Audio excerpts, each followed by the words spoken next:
వచ్చేసి కోడికాళ్ళు చూడండి ఎట్లున్నాయో కడిగేసాను. వీటిని 10 మినిట్స్ అలా వేడి నీళ్ళలో వేసి ఉడికించుకుందాం. ఫ్రెండ్స్ ఇగో వేడి నీళ్ళలో వేసుకున్నాను. ఒక 10 మినిట్స్ ఉడికించుకున్నాను. వేడి నీళ్ళలో ఉడికించిన కాళ్ళను తోలంతా తీసేసి పక్కన పెట్టుకోవాలి. గ్యాస్ పొయ్యి మీద బౌల్ పెట్టి 4 స్పూన్ల ఆయిల్ వేస్తున్నాను.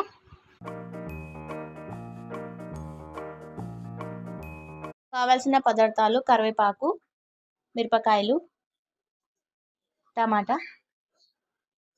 ఉల్లిగడ్డ. మిరపకాయలు వేసుకుంటున్నాను. తర్వాత ఉల్లిపాయ, కావాల్సినన్ని టమాటాలు వేసుకోవాలి. టమాటా ఉడికింది, పసుపు వేసుకుందాం కొంచెం. తర్వాత కారం పొడి 2 స్పూన్లు. తర్వాత అల్లం పేస్టు, రుచికి సరిపడా సాల్ట్ వేసుకోవాలి. అన్నీ వేసుకొని ఇలా కలిపేసుకోవాలి. ఒకసారి కలిపేసుకొని తక్కువ పెట్టుకుని అన్నీ వేసుకున్న తర్వాత కొబ్బరి పేస్ట్ వేసుకొని కొంచెం కలుపుకోవాలి. కొబ్బరి పేస్ట్ వేసుకున్న తర్వాత కలుపుకొని ఒక 10 నిమిషాలు ఉడకనివ్వాలి బాగా.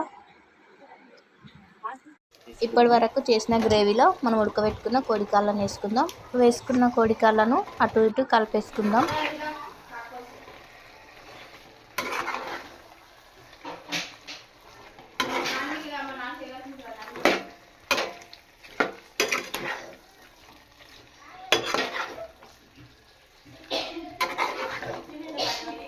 ఉడికిన తర్వాత చివరిలో చికెన్ మసాలా వేసుకుందాం.